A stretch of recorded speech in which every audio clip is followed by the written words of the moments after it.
Okay, today our topic is F block elements, है ना? Those element in which last electron goes into F orbitals is known as F block element. ठीक है, last electron F block में जाता है, इसलिए नाम क्या पड़ गया? F block elements. अब सबसे पहले याद ये होना चाहिए F में ऑर्बिटल्स कितने होते हैं। तो जवाब है 7 ऑर्बिटल्स होते हैं ना, ये बात तो पता है। 7 के हिसाब से टोटल इलेक्ट्रॉन्स 7 के हिसाब से 7 के ओहो 7 के हिसाब से सचिन बेटे माइक बंद रखो, आवाज आ रही है। 7 के हिसाब से टोटल मिलाकर के 14 इलेक्ट्रॉन का एकोमोडेशन हमारे पास होता है। अब जो मेन बात याद रखने वाली है वो ये है कि इनके अंदर जब इलेक्ट्रॉन भरते हैं तो इनसे पहले ऑलरेडी 2 शेल्स में इलेक्ट्रॉन भर चुके होते हैं। आप लोगों ने जब एनर्जी का ऑर्डर बनाया था तो एनर्जी के ऑर्डर में पहले आता है 6s के बाद में आता है आपका 5d और 5d के बाद में बारी आती है 4s की, है ना? या ऐसे लिख लो, चलो 6s के बाद में आ जाएगा जी आप लोगों का 1s2 2s2 2p6 5d, ऐसे 5p के बाद में 6s के बाद में 4d। तो आज मैंने 4th जब d में इलेक्ट्रॉन भरने शुरू करने हैं 1 से लेके 14, तो उससे पहले इलेक्ट्रॉन 6 में भर जाएंगे। तो इसका क्लियर कट मीनिंग ये है कि अब इसमें आपको एक चीज एक्स्ट्रा याद करनी है। वो क्या चीज है कि जो सबसे बाहर वाला शेल है वो मेरा 6th नंबर है। मैं 4f की बात कर रहा हूँ आप लोगों के लिए। पहले जो सबसे आउटर मेरा जो शेल है that is the 6th shell. चलो जी 1 2 3 4 5 6, ये वाला 6 है, सबसे आउटर है। उसके बाद अंदर वाला 5 हो जाएगा जिसमें डी भी आएगा, आपको पता है, और लास्ट वाला ये 4f होगा। अब ये जो शेल है इसको बोलते हैं अपने आउटर शेल या वैलेंस शेल। अंदर वाले को क्या बोलते हैं, जल्दी बोलिए शाबाश? Penultimate shell. जो जस्ट अंदर होता है वो पैन अल्टीमेट शेल होता है, ये बात आप लोगों को पता होनी चाहिए। और जो सबसे अंदर होता है, हाँ, उसको बोलते हैं एंटी पैन या अल्ट्रा पैन अल्टीमेट, जैसे मर्जी बोल लीजिए, ठीक है? तो ये बात मेरे बच्चों को पता होनी चाहिए टोटल मिला करके। तो अगर मैं आपको इलेक्ट्रॉन भर के दिखा रहा हूं तो इस बार आपको 3 जो लास्ट के शेल है वो इनकम्प्लीट है, 4th भी इनकम्प्लीट है, 5th भी इनकम्प्लीट है और 6th भी। तो अल्ट्रा या फिर एंटी पैन अल्टीमेट, ये 2 वर्ड याद रख लेना, ठीक है? एंटी पैन अल्टीमेट शेल, और ये मैंने लिखा भी हुआ है इसके अंदर। तो अब स्टार्ट करते हैं जी आप लोगों को सबसे पहले कॉन्फ़िगरेशन से। तो अगर आप लोग कॉन्फ़िगरेशन की बात करते हैं तो इनका कॉन्फ़िगरेशन कैसे दिया जाएगा, चलो पहले मिलते हैं इनसे। तो 2 सीरीज है, एक 4f और एक 5f, ठीक है? दोनों को अच्छी तरह से देखो, हालांकि 5f जो है वो हमारे सिलेबस से डिलीट हो चुकी है। 4f सीरीज के अंदर आपके पास में आ जाएंगे लेंथेनॉइड्स। ये शुरू होते हैं 58 से और खत्म होते हैं जी आपके क्या नाम है अपने 58 से लेके 71। लेकिन अब देखो सर ने क्या करा, सर ने 58 के बजाय 57 से शुरू कर दिया। अब इसका रीजन बताता हूं मैं आप लोगों को। आप 55 इलेक्ट्रॉन कहां भर रहे हो, फिर 56 कहां भर रहे हो, फिर 57 कहां भर रहे हो, वो देखो। ऑर्डर कहता है 5p6, तो 5p6 तक 54 भर चुके होते हैं। ये लो जी, यहां तक मैंने भर दी। तो अब 54 के बाद में 55 और 56 किस में जाएगा? S में, मतलब ये 6s1 है और ये 6s2 है। अब अगली जो बारी होती है वो 4d की होती है, मतलब जो मेरा 56 नंबर इलेक्ट्रॉन 57 नंबर इलेक्ट्रॉन है वो d में भरना चाहिए। लेकिन याद कीजिए एक्सेप्शन वाली बात आप लोगों को रटाई हुई पिछले साल में ना, उसके बारे में डिस्कस करेंगे। तो जो 57 इलेक्ट्रॉन है वो जाना तो F में चाहिए, लेकिन F में ना जा करके वो जाता है किसके अंदर? D के अंदर, और दैट इज लेंथेनम। तभी तो 3rd शेल के अंदर लेंथेनॉइड्स सारे के सारे वहां पड़े हुए 3rd पीरियड ग्रुप के अंदर। तो अगर आज मेरा बच्चा बात करता है लेंथेनम कौन से ब्लॉक का है, तो आंसर है डी ब्लॉक का, 5d1। तो 5d1 के बाद क्या आना चाहिए था, जल्दी बोलिए शाबाश? 5d1 के बाद क्या आएगा? 5d। तो हाँ, लेकिन 5d1 के बाद में अगला इलेक्ट्रॉन जाता है 4f के अंदर। ये लो, यानी कि 5d में ना जाकर के तो बीच में आकर के 5d धक्के से एक इलेक्ट्रॉन का बढ़ जाता है। इसको टीचर पिछले साल तक एक्सेप्शन की फॉर्म में याद करवाते हैं, पर मैं नहीं याद करवाऊंगा। तो आज लेंथेनम के बाद अगला जो डी ब्लॉक एलिमेंट है वो सीधा 72 नंबर पे आता है, 57 से 72। तो पहला क्वेश्चन तो ये बनता है कि ये जो हैफनियम आया है ये 72 में है, तो बीच में जो ये 14 का गैप है ये किस वजह से आया, वो तुम 2 मिनट में बता दोगे सर ये लैंथेनोइड का कोई चट। पर अब एक मजेदार बात बताऊं, मैंने लैंथेनम से पूछा कि तू कौन से ब्लॉक का है, तो लैंथेनम कहता है डी ब्लॉक का। सुनते जाना, डी ब्लॉक का। हाँ, लेकिन तेरी प्रॉपर्टीज तो मिलती नहीं है। तो उसका रीजन क्लियर कट दिख रहा है मेरे बच्चों को कि लैंथेनम के बाद जो अगला डी ब्लॉक आ रहा है, तो मैं जिनके साथ रहूंगा मेरी प्रॉपर्टी उनके साथ मैच करेगी, है ना। एक बच्चा जो था जी पंडितों का था, वो घूम गया और सरदारों के साथ रह रहा है बचपन से, तो वो ऑब्वियस बात है ना, वो कौन से रूल फॉलो करेगा, हिंदू वाले के सिख वाले? ऑब्वियस बात है। तो लैंथेनम जो है वो 14 के गैप की वजह से डी ब्लॉक से बिल्कुल डिफर हो जाता है और इसकी सारी प्रॉपर्टीज जो है वो एफ के साथ मैच करती है। इसीलिए जब पढ़ाई की जाती है तो लैंथेनम को कहां पढ़ाया जाता है? एफ ब्लॉक के साथ। तो इसलिए यहां पर लैंथेनम एक्स्ट्रा है। पर याद करवा देता हूं, ला सी पर नड पम सम, ये एक साथ याद करने हैं। हो गया, देखो याद, एग्जैक्ट वर्ड याद होंगे, एग्जैक्ट। फिर मजा है, कहानी सुनाऊंगा तो याद नहीं होते। ला सी पर नड पम सम, देखो। फिर ईयू गड, यूनी ईयू, ईयू गड टब डाई, ये लो जी, ईयू गड टब डाई। और लास्ट में आ जाएगा हो एर टम यबलू, ये 5, फिर उसके बाद 4 और उसके बाद 5, ऐसे याद करना है। तो टोटल मिला करके आपके पास में यू गट टब डाई और लास्ट में हो के बाद में इर के बाद में टम के बाद में यब के बाद में लू, बस। ला सी पर नडपम सम यू गट टब डाई हो इर टम यब लू। और मुश्किल नहीं है, 3-4 बार बोलोगे तो एग्जैक्ट वर्डिंग याद होगी। मैं बता भी तो रहा हूं, ला सी पर नडपम सम यू गट टब डाई हो इर टम यब लू। अगले वाले के लिए कहानी सुना देते हैं, पर वो शुरू कहां से होते हैं? वो शुरू होते हैं जी आप लोगों के 90 से, और 89 को इंक्लूड कर लेते हैं, और 103 तक होते हैं वो। 89 नंबर तो खुद एक्टिनियम है, AC। लेकिन अब यहां से शुरू करते हैं। Thapa university, Nepal, Pluto, America. ये लो जी, Thapa university, Nepal, Pluto, America. फिर come back California, come back California. किसको बुला रहे हो? 3 साइंटिस्ट को, आइंस्टीन को, फर्मी को और मेंडलीव को। EFM, E for einsteinium, F for fermium और MD मीन्स मेंडलीवियम। किस लिए बुला रहे हो? नोबल प्राइज लेने के लिए। NO, नोबल, है ना, नोबेलियम। कहां पर? लॉरेंस रोड पर। ये लो, इतनी सी बात है, ठीक है। अब क्या है? Thapa university, Nepal, Pluto, America, 6 एक साथ याद हो गए। Thapa university, Nepal, Pluto, America. फिर ये 3 एक साथ याद हो गए, कम बैक कैलिफोर्निया। EFM, 3 साइंटिस्ट को बुलाया जा रहा है, कम बैक, है ना। और उसके बाद में किस लिए बुलाया जा रहा है? Nobel prize. NO का मतलब ही नोबेलियम है। ये जो NO है ना word, that is for nobelium. और कहां बुलाया जा रहा है? लॉरेंस रोड पर। अब इनके बारे में आराम से बातें करते हैं। इनको लैंथेनोइड्स बोला जाता है। क्यों? क्योंकि ये लैंथेनम के घर में रहते हैं। तो टेबल के अंदर इनका पीरियड भी पता होना चाहिए और ग्रुप भी पता होना चाहिए। पीरियड लगभग सबको पता होता है, सर ये 6th पीरियड के हैं, ये 7th पीरियड के हैं, लेकिन ग्रुप के मामले में सबकी टाइम बच जाती है। अब इनका ग्रुप वही है जो ग्रुप लैंथेनम का है। जिस ग्रुप में लैंथेनम बैठा है उसी डब्बे में सारों को इकट्ठा रखा हुआ है। अब एक साथ लिख नहीं सकते थे, इसलिए हमने इनको नीचे रख दिया। याद रखना है बात। हाँ बिल्कुल, थर्ड ग्रुप। तो इन दोनों का है जी थर्ड ग्रुप। और मिक्स अगर आप इन दोनों को बात करते हो तो इनको बोलते हैं इनर ट्रांजिशन एलिमेंट। नाम से पता लग रहा है, ट्रांजिशन के घर में रहने वाले इनर ट्रांजिशन, दैट्स ऑल। तो ये आपके इनर ट्रांजिशन एलिमेंट है। पहला नाम तो ये रहा इनका।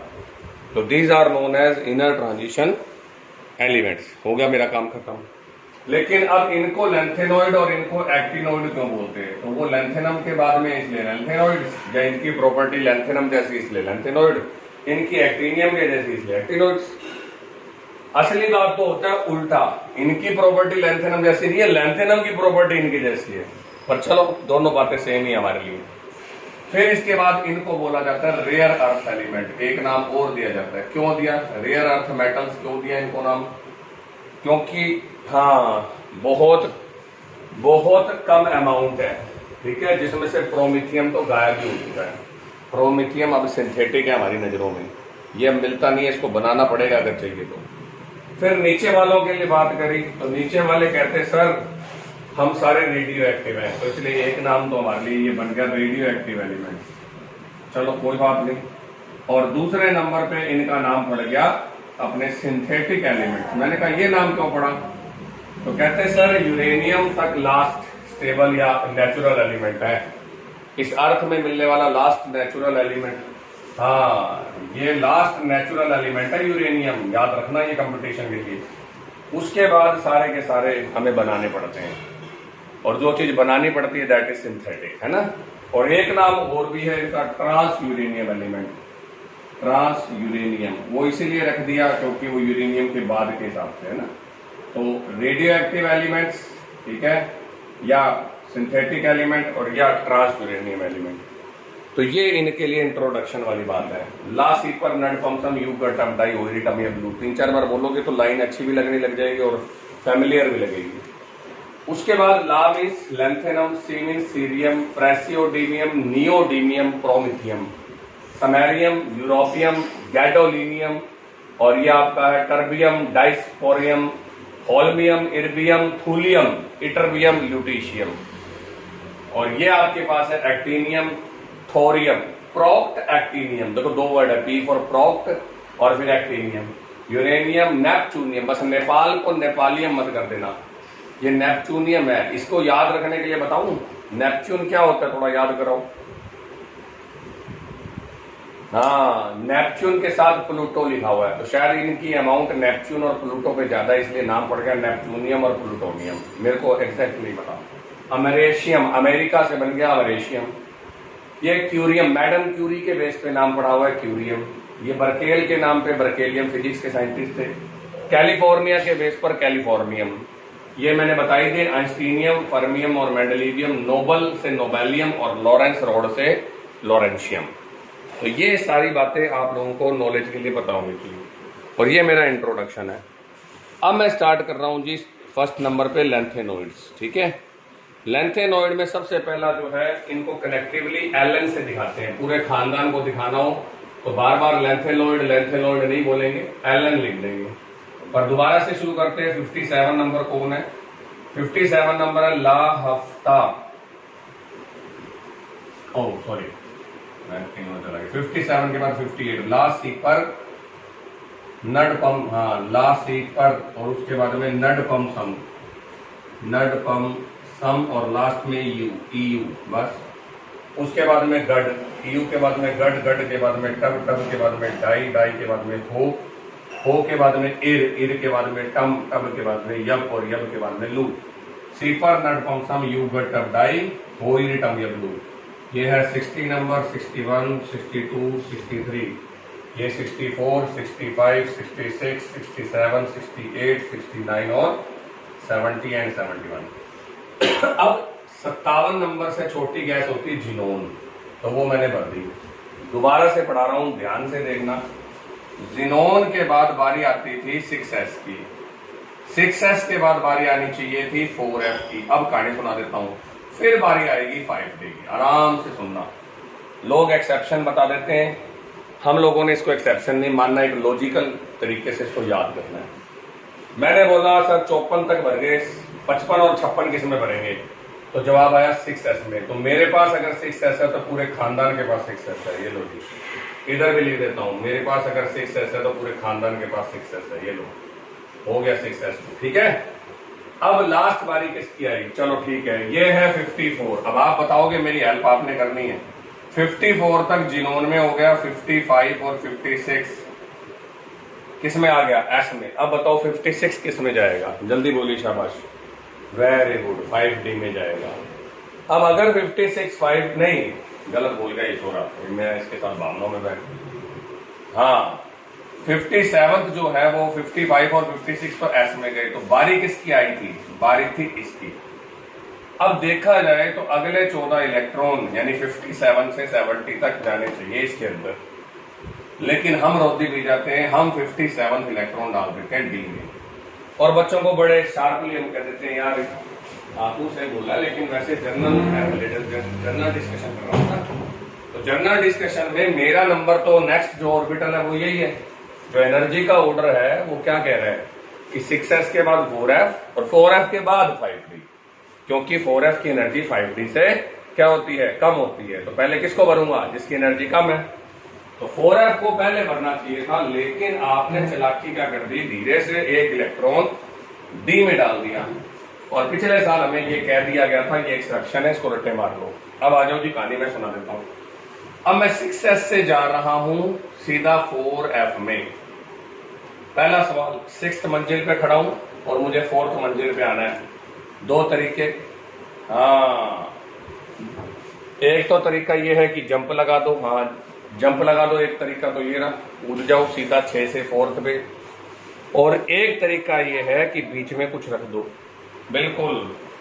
अब मैं 6 से 4 में आ रहा हूं, तो there is a lot of energy difference between these two, है ना। मेरे घर के बाहर बारिश का पानी इकट्ठा हो गया, या किसी दुकान के और सड़क के बीच में पानी इकट्ठा हो गया, तो दो तरीके हैं, या तो जूते गीले करके घुस जाओ पानी के अंदर, और या दिमाग लगाओ।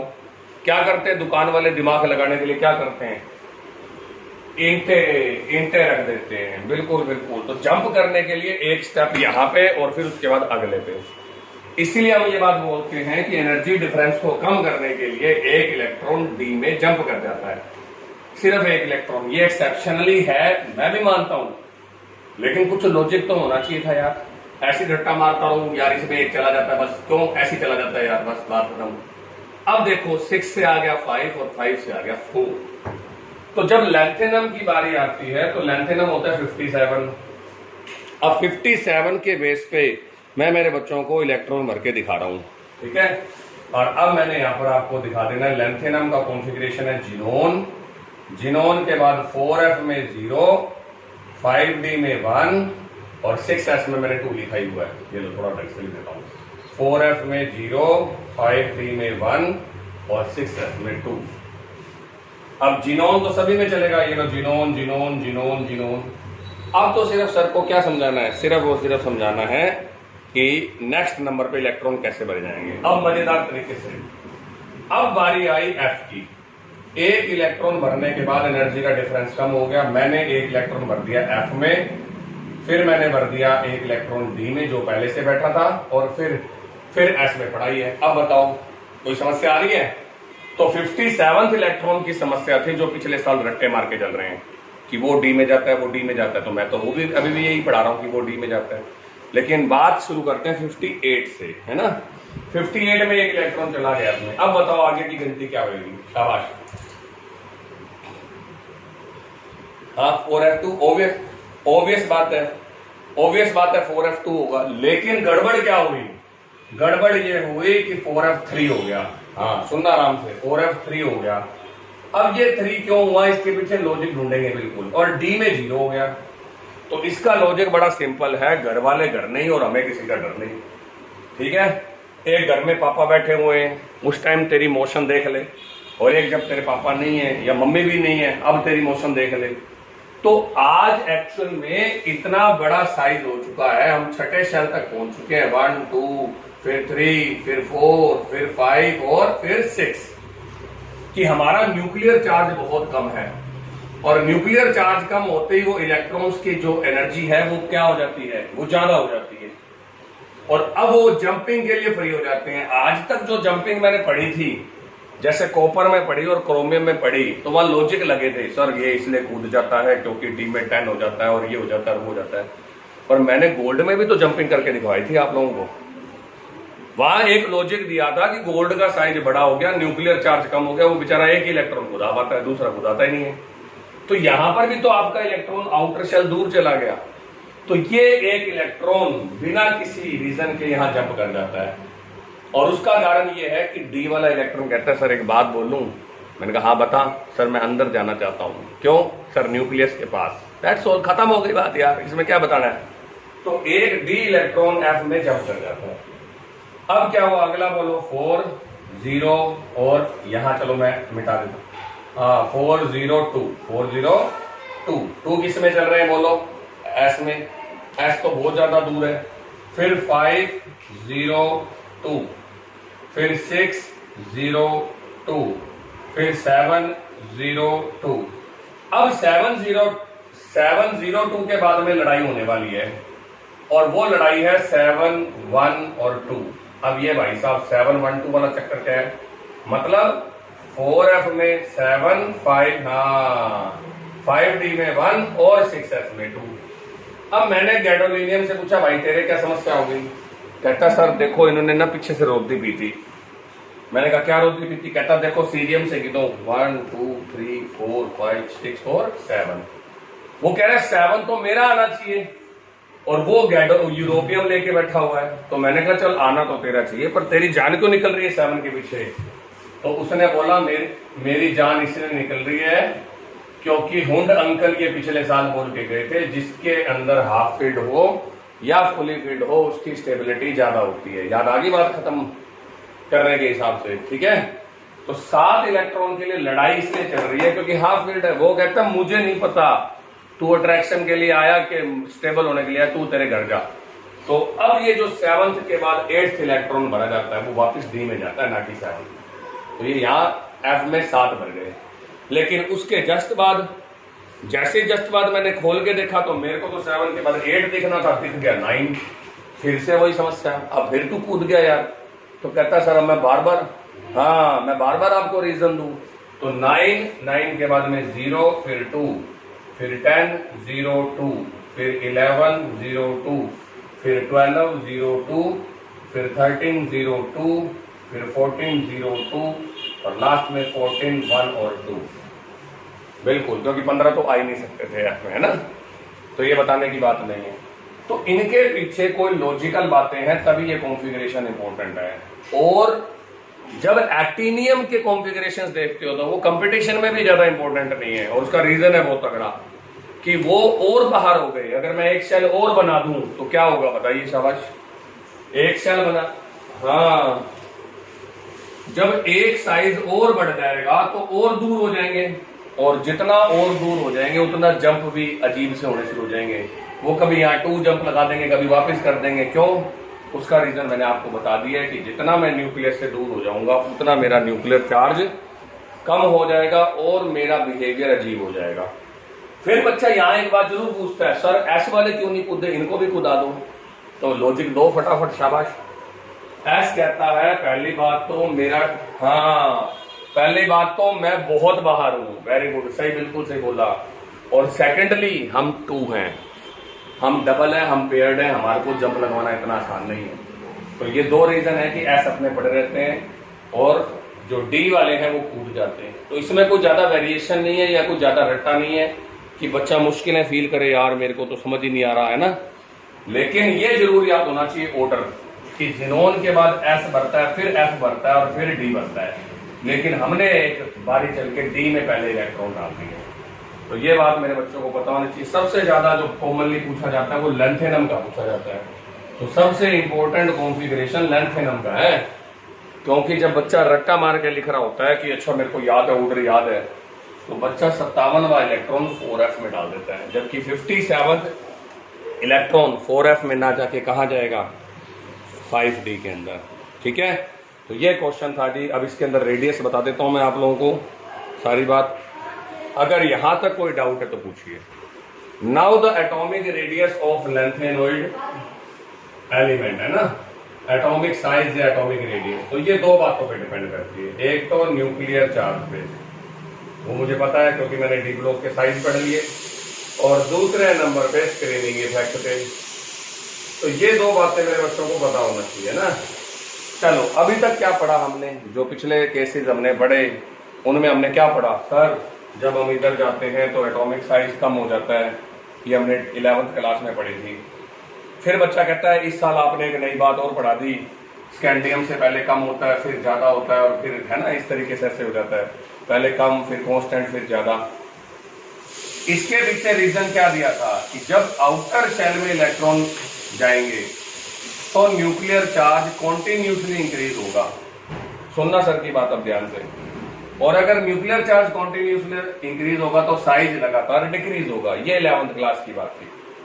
अब स्कैंडियम से लेके क्रोमियम और फिर उसके बाद निकल और जिंक में क्या हुआ, थोड़ा बताओ मेरे को।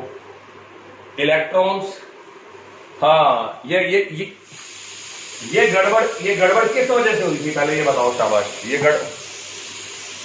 और स्क्रीनिंग इफेक्ट क्यों लगा, ये भी बताओ। स्क्रीनिंग, हाँ, क्योंकि इस बार इलेक्ट्रॉन आउटर शेल में नहीं गए। सुनना आप सर की बात, जब आप डी की बात करते हो तो इलेक्ट्रॉन आउटर शेल में नहीं गए। आउटर तो मेरा 4s था, इस बार इलेक्ट्रॉन आपने डी में भरे, तो कौन आउटर है, 4s के 3d। आउटर कौन सा शेल है, 3d, तो हाँ 3d 4s है बिल्कुल। तो इसका मतलब मैं अंदर की साइड भर रहा हूं इलेक्ट्रॉन। तो फिर तुमने एक दिमाग लगाया, अच्छा अंदर की तरफ भरेंगे तो न्यूक्लियर चार्ज के साथ साथ स्क्रीनिंग इफेक्ट भी आएगा। तो अब बच्चा ये सोचता है कि सर यहां पर भी अंदर ही तो भरने। सुनना अब सर की बात को सुनना, अब लास्ट लाइन बोल रहा हूं। तो मतलब लैंथेनॉइड का साइज भी ऐसे झूला बन के आएगा जैसे इनका झूला बन के आया, लेकिन लैंथेनॉइड का साइज लगातार घटता है ल्यूटीशियम पर। There is a regular decrease in atomic size of lanthanide। अब बच्चा बड़ा हैरान होता है, सर मैंने तो दो ही बातें पढ़ी थी कि जब आउटर में, हाँ जब आउटर में भरोगे, सुनना सर की बात सुनना, जब आउटर में भरेंगे तो साइज लगातार डिक्रीज होता है, और जब इनर ऑर्बिटल में भरेंगे तो साइज जिगजैग होता है। लेकिन अब तो आप फिर नई बात बता रहे हो कि ये साइज लगातार डिक्रीज हो रहा है। तो इसका रीजन क्या है, इसका रीजन ये है कि इस बार आपने इनर शेल में नहीं भरना, इस बार आपने इनर टू इनर में भरना है। अब ये इनर टू इनर का मतलब है एंटी पेनल्टीमेट शेल। मैंने पढ़ाया था क्या अभी आपको एंटी पेनल्टीमेट शेल, जल्दी बोलिए। तो अब क्लियर कट यहाँ पे, हाँ अब देखो आराम, हाँ अल्ट्रा पेनल्टीमेट, वेरी गुड। ये लो जी, 1 हो गया, 2 हो गया, अब समझाता हूं 3 के बाद में ये रहा 4। आज समझ में आएगा लैंथेनाइड कॉन्ट्रैक्शन। 5 और 5 के बाद ये रहा 6, शाबाश। अब बताइए जी शाबाश, इलेक्ट्रॉन के बारे में जो भी बातें हैं वो सारी बातें बताइए। चलो आराम से बताइए, सबसे पहले आउटर शेल कौन सा है? 6s। आओ 6s में कितने इलेक्ट्रॉन है, जल्दी बोलो। 2 इलेक्ट्रॉन मैंने भर दिए। जैसे याद कीजिए हॉस्टल के बाहर 2 लड़के खड़े हुए थे क्या खड़े लड़के 2 हॉस्टल के बाहर? बिल्कुल बिल्कुल बिल्कुल। तो आज मैं इनको धक्का मारूंगा, लेकिन वो धक्का कौन मारेगा ये और बता दो, शाबाश। अंदर वाले, और वो अंदर वाले हैं 4f, वेरी गुड। अब जब मैं 4f को धीरे धीरे बढ़ रहा हूं, 1 फिर 2 फिर 3 फिर 4 फिर 5 फिर 6 फिर 7 फिर 8 फिर 9 फिर 10 11 12 13 एंड 14। तो धीरे धीरे वो अंदर बढ़ रहे हैं। तो पहले धक्का कम होगा, न्यूक्लियर चार्ज ज्यादा होगा, साइज ऐसे होना चाहिए था, फिर मिड के अंदर बराबर होना चाहिए था, फिर ज्यादा होना चाहिए था, लेकिन ऐसा नहीं हुआ। इस बार ऐसा नहीं हुआ, और इसका रीजन था ये बीच में बैठे हुआ 5th शेल, जिसको मैं जान करके 5D बोल देता हूं ताकि बच्चों को समझ आ जाए। अब सोच के देखिए, मुझे किसी को लात मारनी थी या धक्का मारना था, और अचानक कोई बीच में और आ गया। अब बताओ शाबाश, मुझे ए को धक्का मारना था, लेकिन जैसे मैं धक्का मारने लगा तो बीच में कौन आ गया, बी आ गया। अब बताइए क्या ए तक धक्का लगेगा, जल्दी बोलो। हो सकता है कि ए इतनी देर में दूर चला जाए, और हो सकता है धक्का लगने के बाद में ये। तो क्लियर यही पोजीशन यहां पर है कि 5th शेल वाले इस धक्के को खत्म कर देते हैं। जब इलेक्ट्रॉन 1 by 1 बढ़ रहा है तो न्यूक्लियर चार्ज तो कॉन्टिन्यूटी में बढ़ रहा है, वो तो बढ़ेगा क्योंकि आप एक इलेक्ट्रॉन जोड़ रहे हो, एक प्रोटॉन जोड़ रहे हो। When you are adding electron, a proton will automatically added in the nucleus. इसी को तो न्यूक्लियर चार्ज बोलते हैं। तो जब मैं 1 by 1 by इलेक्ट्रॉन्स को बढ़ता जा रहा हूं f के अंदर, 4f में 1 से 14, तो ये न्यूक्लियर चार्ज कॉन्टिन्यूसली में इंक्रीज हो रहा है। लेकिन अब ये धक्का मारना चाह रहे हैं किसको, आउटर इलेक्ट्रॉन्स को, और इनके बीच में 5th शेल या 5D आके खड़ा हो जाता है। है ना। ये प्रवचन में शुरू हो जाता है, बाबा है ना, बच्चा क्या करेगा धक्का मार के, आज तू किसी को धक्का मारेगा, कल भगवान तुझे धक्का मारेगा। अब ये बेचारे हाथ जोड़ रहे हैं, बाबा जी आपके प्रवचन छोड़ो, हमारे साइज छोटे हो जाएंगे बच्चों के, हमारे सारे बच्चे नाटे हो जाएंगे। पर फिफ्थ शेल मना कर देता है, नहीं धक्का नहीं मारना। और ये सारा का सारा स्क्रीन इसका 0 हो गया। तो मैं पुश कर तो रहा हूं, लेकिन क्या वो पुश वहां तक पहुंच रहा है जहां तक पहुंचना चाहिए? कौन से शेल तक होना चाहिए था वो पुश? जल्दी बोलिए, शाबाश। 6S है। There is 0 screening effect. ये 0 हो गया, देख लो स्क्रीनिंग इफेक्ट। और जब स्क्रीनिंग इफेक्ट 0 हो गया तो नॉर्मल सी बात है, अब न्यूक्लियर चार्ज अपना रोल बताएगा। अब न्यूक्लियर चार्ज बताएगा कि मुझे क्या करना है। ये लगातार बढ़ता जाएगा क्योंकि आप स्क्रीनिंग इफेक्ट को 0 कर चुके हो। तो जब मैं लैंथेनम से चला, फिर लगातार साइज घटता गया ल्यूटेशियम तक। And this decrease, regular decrease in size is known as lanthanoid contraction. और जब आप इसको नोट्स में से पढ़ोगे तो और मजा आ जाएगा। तो इसको बोलते हैं जी लैंथेनोइड कॉन्ट्रैक्शन, और इसके अलावा कुछ भी नहीं है, ठीक है। लेकिन पिक्चर अभी बाकी है। ये तो इनके आयनिक साइज हैं। एटॉमिक साइज में अगर कंपटीशन लेवल पर बैठे हुए हो तो अभी 2 क्वेश्चन और बनते हैं। पहला क्वेश्चन ये लो जी, अब साइज दिखा रहा हूं मैं मेरे बच्चों को। ये रहा ला के बाद में ये रहा सी, ये लैंथेनम है, ये सीरियम है। सी के बाद में पर, अब देखो जी पर को देखो कहां है, ये रहा पर के बाद में सी, पर के बाद में नड के बाद में पम के बाद में सम, फिर उसके बाद में यू। अब यू को देखो जी कहां है, ये कोई नहीं पढ़ाएगा आपको। गड के बाद में टब, डाई, हो, इर, कम। फिर यब को देखो जी कहां है, ये रहा जी यब, यहीं से शुरू होना था यार, और यब के बाद में लू। ये लो जी, क्या बात नोटिस हो रही है? हाँ, ला, सी, पर, नड, पम, सम, यू, गड, टब, डाई, हो, इर, टम, यब, लू। 3 बंदों की समस्या आ रही है। कौन है वो 3 बंदे? हाँ, गैडोलिनियम। एक तो यूरोपियम की प्रॉब्लम आ रही है, एक इटरबियम की आ रही है, और तीसरा कौन है?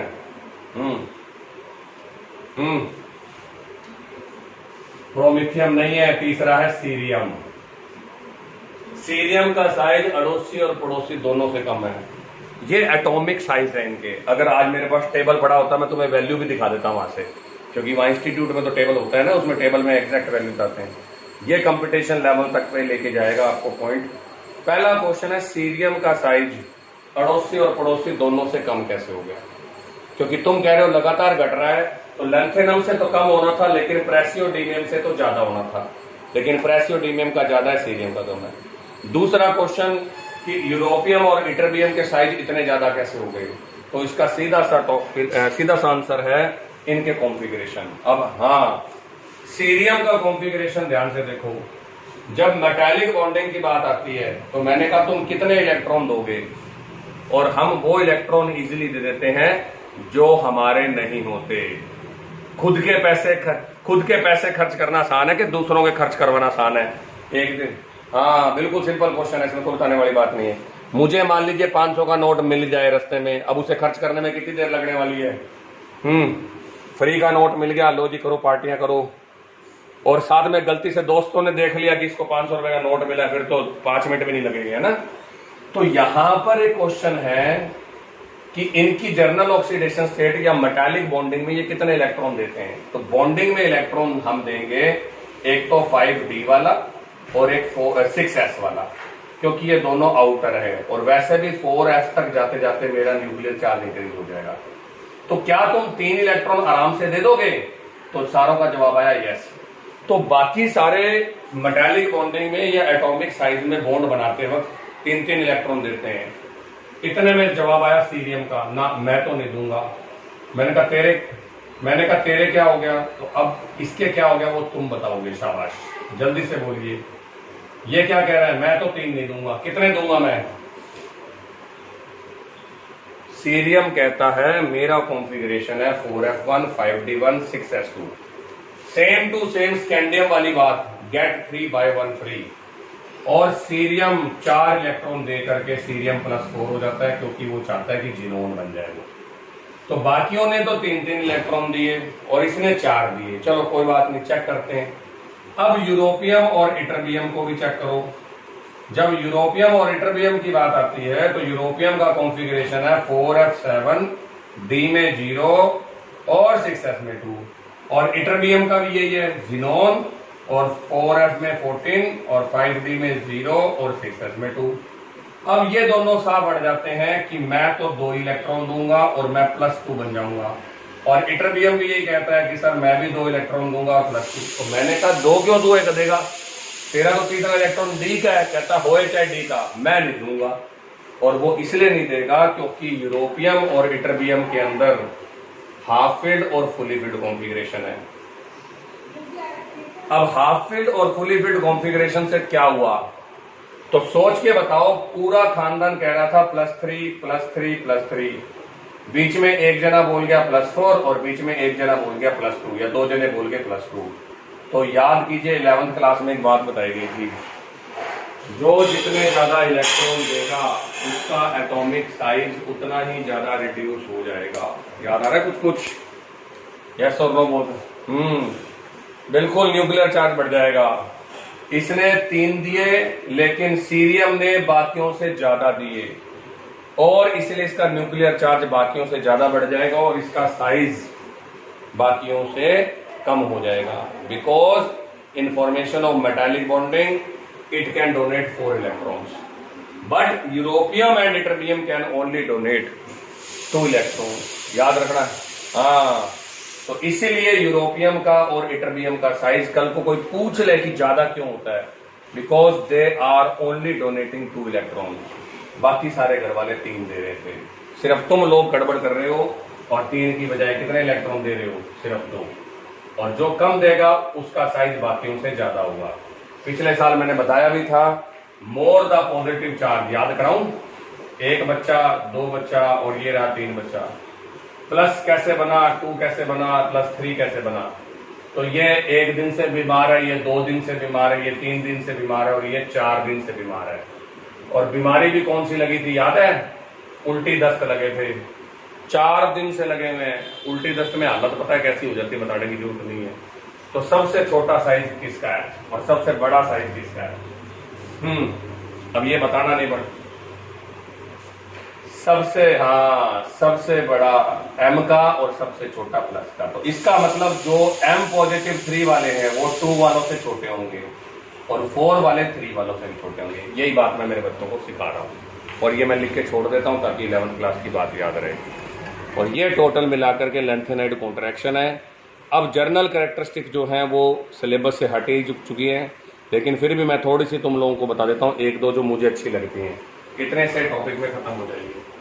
कल को कोई तुमसे एक्टिनाइड कॉन्ट्रैक्शन पूछ ले कंपटीशन के लिए, चलो सिलेबस में नहीं है तो इतनी सी बात करना, यहाँ एक राउंड और बना देना। लेंथेनाइड में 4f के बाद क्या हुआ, 5d बीच में बैठा था। 4f वाले धक्का लगा रहे थे, जोर लगा के आइशा, लेकिन यहां तक नहीं पहुंच पाए। उसका रीजन था बीच में 5th शेल आ गया। तो एक्टिनॉइड में क्या हो जाएगा, सिर्फ इतना सा काम करना है, बस इतना सा काम करना है। तो एक्टिनॉइड कॉन्ट्रैक्शन में सिर्फ इस बार 6th शेल आ जाएगा, दैट्स ऑल, खत्म होगी बात। फिर तुम लोग +3 दिखा रहे हो। जब मैंने लेंथेनॉइड से पूछा तुम लोग +3 दिखा रहे हो, बस और नहीं दिखाओगे? तो कहते सर 4th शेल ना न्यूक्लियस के बहुत पास है और 4th से 5th शेल तक जाते जाते बहुत डिफरेंस आ जाता है। तो जब तुमने इनसे इलेक्ट्रॉन मांगे 4f वाले, है ना, ये देखो ध्यान से कि जब इनसे इलेक्ट्रॉन मांगे 4f वाले दे दो, तो लेंथेनॉइड ने ऐसे कर दिया, क्यों हम तो नहीं देते। लेकिन जब तुम लोगों ने 5f से मांगे तो इन्होंने फटाक से दे दिए। याद रखना इस बात को। इसलिए इनकी फिक्स होती है +3 और ये वेरिएबल नहीं दिखाते। ये कहते हैं 10 जी केड़ी, है ना, +3 +4 +5 कौन सी शो करनी है हम बताओ। इवन हाँ, ये 8 तक चले जाते हैं मजाक में, क्योंकि जब f वाले इलेक्ट्रॉन अवेलेबल हो गए तो ऑटोमेटिकली बात है वो धीरे धीरे करके निकल जाएंगे। तो ये +8 तक पहुंच जाते हैं ऑक्सो आयन में। ये 2 नहीं दिखाते ना, लैंथेनॉइड वेरिएबल नहीं। ये एक्सेप्शन में आते हैं कि सीरियम, इटर्बियम और यूरोपियम ये स्पेशल केस हैं, अदरवाइज पूरे खानदान के लिए बात एक सार होती है। अब आगे सुन, वो मैं भूल गया बात बताने बीच में। अब इनके आयनिक साइज को और देख लो। जब आयनिक साइज इंक्लूड किया गया तो वो लैंथेनम +3 से लेकर के, ये लो जी यहाँ लिख देता हूं, लैंथेनम +3 से लेकर लगातार घटता गया ल्यूटीशियम +3 तक, और बीच में वो जिगजैग नहीं आए, यानी कि इटर्बियम, यूरोपियम और सीरियम ने अपना प्रॉब्लम नहीं करा। क्यों नहीं करा? क्योंकि जब आयनिक साइज कंसीडर होता है तो पूरे खानदान की ऑक्सीडेशन स्टेट को एक ही माना जाता है।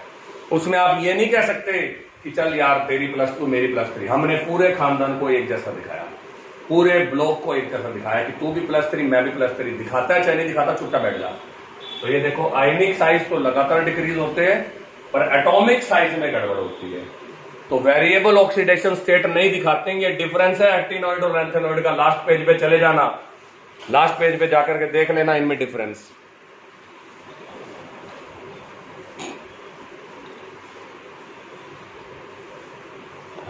मेरे को तेरी आवाज नहीं आ रही, तू मत तो क्वेश्चन पूछ, मेरे को टॉपिक भी खत्म कराना है, क्वेश्चन मत पूछ क्योंकि तेरी आवाज ही नहीं आती मेरे को। हाँ हाँ, बन रही है बेटे, वीडियो बन रही है, बिल्कुल कोई बात नहीं, वीडियो बन रही है मेरे बेटे, वीडियो बन रही है। मेरे पास तो बहुत अच्छी स्पीड आ रही है, मतलब इवन 480 के आसपास पहुंचा हूं मैं तो। अब अपीयरेंस की बात करो, ये सारे लैंथेनॉइड ना सिल्वर कलर के होते हैं, और अगर हवा में छोड़ दोगे तो जंग लग के टार्निश हो जाएंगे, मतलब चमक खत्म हो जाएगी। इनके मेल्टिंग पॉइंट और बॉइलिंग पॉइंट ज्यादा होने चाहिए कि कम होने चाहिए, वो तुम बता दो। शाबाश, ये तुम्हारे पे छोड़ दिया। मेल्टिंग पॉइंट ज्यादा, बिल्कुल, क्योंकि आउटर शेल में इलेक्ट्रॉन बहुत सारे हैं, मेटेलिक बॉन्डिंग बहुत मजबूत बनने वाली है। ये सारे के सारे मेटल है, तो कंडक्टर होंगे कि इंसुलेटर होंगे, वो तुम बता दो, क्योंकि ये बातें तो बच्चे अपने आप। वेरी गुड, ये कंडक्टर होंगे।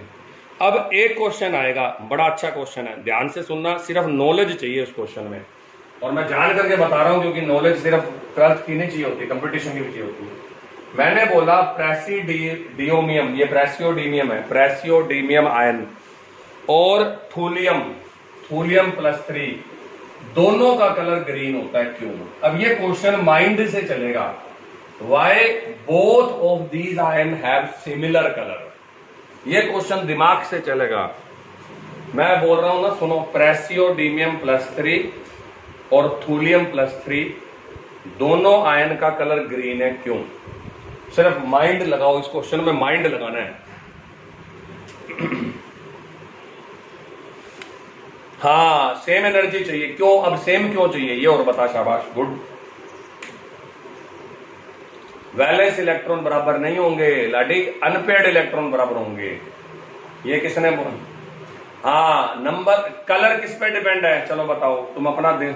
हाँ, कलर किस पे? अनपेड इलेक्ट्रॉन पे, वेरी गुड। अब तो चलो मिलवा देता हूं।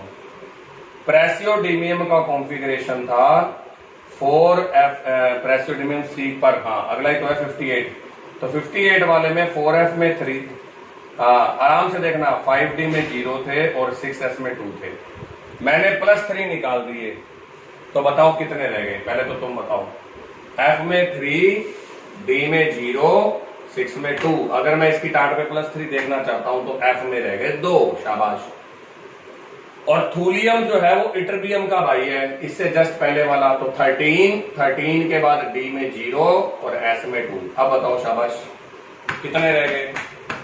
तुमने बोलना है, मैं 4f में कितने रह गए, जल्दी बोलो। हाँ, 12 रह गए, क्यों? क्योंकि 2 निकल गए s में से, 1 निकल गया n। अब आराम से ना 7-7 इलेक्ट्रॉन भर के दिखाओ, अब दिखाओ जी आराम से भर के, मुझे कोई जल्दबाजी नहीं इस बात में। इलेक्ट्रॉन भरो, एक बार 2 भरो और एक बार 12 भरो, और बताना मुझे क्या कंडीशन आई।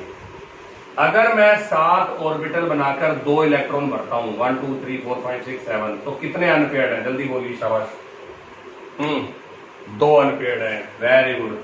और अब मैं 12 भर देता हूं तुम्हारे लिए, 1 2 3 4 5 और 6, 1 2 3 4 5 6 7 8 9 10 11 12। अब बताओ, तो यहां पे कितने, यहाँ पे कितने अनपेड और यहाँ पे कितने अनपेड, तो इसमें भी 2 अनपेड है और इसमें भी 2 अनपेड है। और जब तेरे पास और मेरे पास अनपेड इलेक्ट्रॉन सेम है, ऊपर से हमारे साइज में भी ज्यादा डिफरेंस नहीं है, क्योंकि आपको पता होगा इनका साइज थोड़ा थोड़ा कम होता है, तो तू और मैं सेम कलर दिखाएंगे। तो जिसने ये बोल दिया ना कि इनके वैलेंस इलेक्ट्रॉन सेम है, वो गलत हो गया। क्या बोलना चाहिए था कि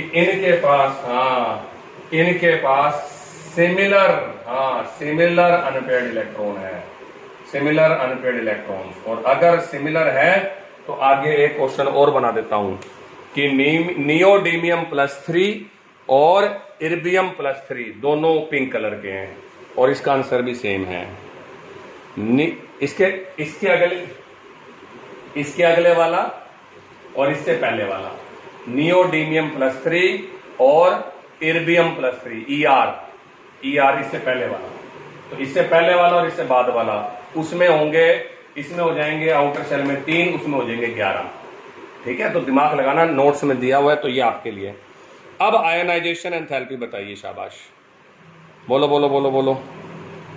तो क्वेश्चन ये आता है कि इनकी फर्स्ट आयोनाइजेशन एंथैल्पी लगभग 600 है और सेकंड लगभग इनकी 1200 है। ठीक है, और इनकी आयोनाइजेशन एंथैल्पी लगभग सेम ही होती है, क्योंकि इनके साइज में भी ज्यादा कोई फर्क नहीं है।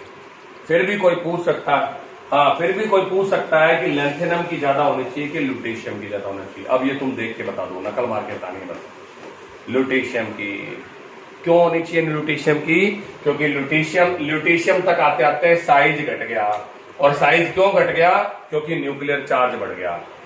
तो बस इतना ही पूछेगा वो, ये नहीं आता, कभी नहीं आता, ना किसी कंपटीशन में ना कुछ और। लास्ट बताइए, ये रिएक्टिव है कि नहीं है, ये तुम बताओगे। कौन होता है रिएक्टिव? कौन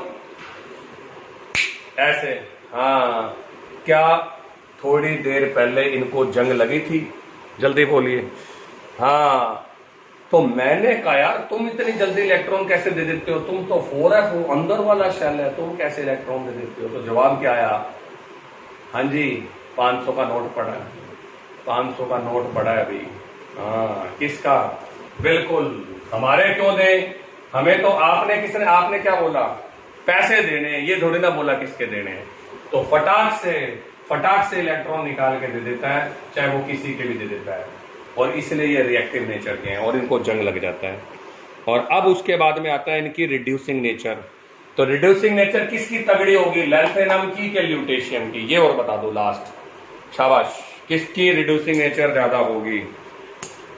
लैंथेनम की, क्योंकि नीचे आने तक धीरे धीरे ल्यूटेशियम का दिल थोड़ा, हाँ, जितना जल्दी लैंथेनम अपने 3 इलेक्ट्रॉन निकाल के दे देता है, ल्यूटेशियम नहीं दे सकता, भले ही वो किसी और के हैं, क्योंकि ल्यूटेशियम पे न्यूक्लियर चार्ज बढ़ गया, और न्यूक्लियर चार्ज ज्यादा होते ही ये फटाक से आपको कह देता है सर 3 इलेक्ट्रॉन देने हैं यार, 1 ले लो प्लीज, 2 नहीं देता, ऐसे बातें शुरू हो जाती है।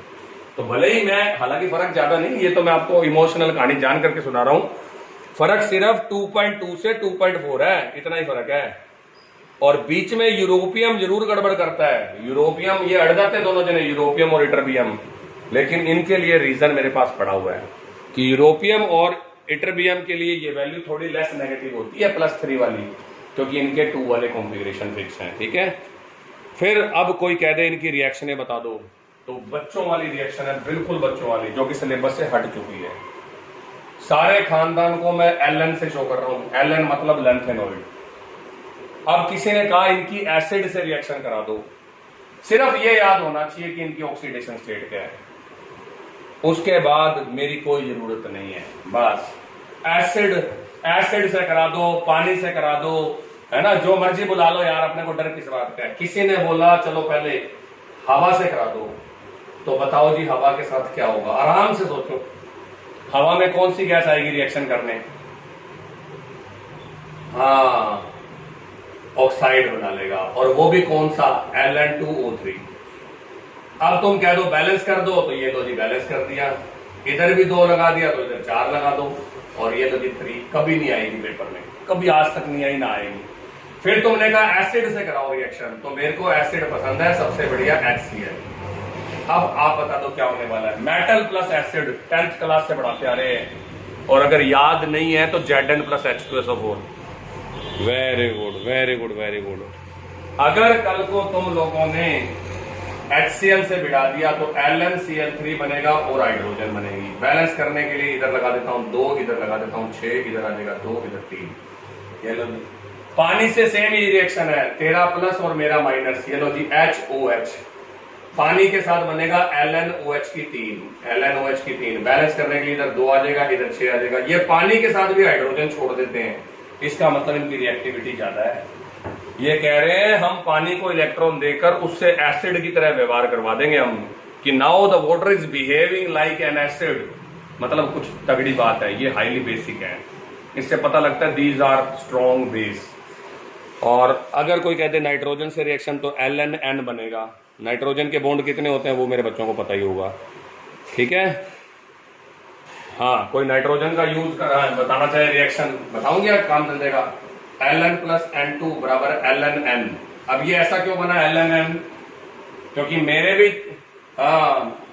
भी तीन हाथ थे और तेरे भी। और लास्ट इस चैप्टर का और आज का सिर्फ यूज, और एक ही यूज है जो मेरी नजरों में पेपर में आने लायक है, वो है मिश मेटल। और आधे बच्चे जो है ना इस मिश मेटल को क्या लिख देता हूं, आधे बच्चे इस मिक्स मेटल को ना मिक्स मेटल समझ लेते हैं। तो ये मिक्स मेटल ही, लेकिन इसमें आपको पता होना चाहिए ये है क्या चीज। मिक्स मेटल एक्चुअली एलॉय ही है, लेकिन इसके अंदर आपका सीरियम होता है 35 से 40% के बीच में। बुक बताती है 35 से 40, तो याद रखना, बुक को ही फॉलो कर लेते हैं। It is an alloy in which cerium must be present. तो कल को आपने कहा सर सीरियम पर इतना एम्फेसिस क्यों कर रहे हो? तो सीरियम पर इसलिए एम्फेसिस कर रहे हैं क्योंकि सीरियम इस घर का वो बच्चा है जिसके यूजेस सबसे ज्यादा है। सबसे ज्यादा यूजेस वाला कौन? तो जवाब आया सीरियम। मैंने कहा तेरे यूजेस क्यों है? कहता है मैं सुई से लेकर के, सुई एक छोटी सुई देखी है, सुई से लेकर के टैंक के गोले तक मैं बनाता हूं। चश्मा पहनते हैं जो धूप में जाते कलर ब्लैक हो जाता है जिसका, ऐसे चश्मे देखे होंगे जहां तक मेरा है। हाँ, उसके अंदर भी आपके पास, हाँ जी, ये सीरियम होता है, ठीक है।